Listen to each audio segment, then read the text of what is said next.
بسم اللہ الرحمن الرحیم۔ حضرت علی رضی اللہ تعالیٰ عنہ فرماتے ہیں کہ جب رسول اللہ صلی اللہ علیہ وآلہ وسلم نے غزوہ بدر کے لیے کوچ کی تو ہم نے آپ صلی اللہ علیہ وآلہ وسلم کے نزدیک دو آدمیوں کو دیکھا جو دشمن کیمپ کے جاسوس تھے، ایک قریش سے تھا اور ایک غلام تھا۔ عقبہ بن ابی کا پیچھا کرنے پر قریشی تو چھپ گیا مگر غلام کو ہم نے گرفتار کر لیا۔ ہم نے اس سے قوم کی تعداد پوچھنا شروع کی تو جواب میں وہ صرف یہی کہتا کہ واللہ ان کا شمار بہت زیادہ ہے، لیکن تعداد نہیں بتائی۔ اس کو رسول اللہ صلی اللہ علیہ وآلہ وسلم کے پاس پیش کیا گیا تو آپ صلی اللہ علیہ وآلہ وسلم نے بھی سوال کیا کہ قوم کی تعداد کیا ہے؟ اس نے وہی جواب دیا کہ واللہ ان کا شمار بہت زیادہ ہے اور ان کی طاقت بہت بڑی ہے۔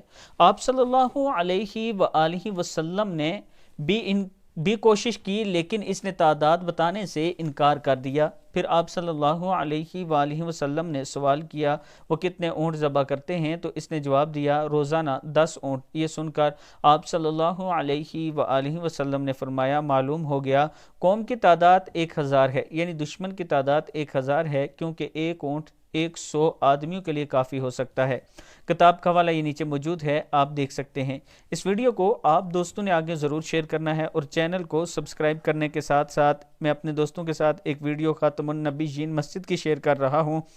ان لوگوں کو مسجد کی تعمیر کے لیے مزید فنڈ کی ضرورت ہے۔ میں اپنے تمام چاہنے والوں سے گزارش کرتا ہوں کہ میرا واٹس ایپ نمبر ایزی پیسہ اور جیز کیش اسی نمبر پر موجود ہے، آپ دوست تعاون کر سکتے ہیں۔ السلام علیکم ورحمۃ اللہ وبرکاتہ۔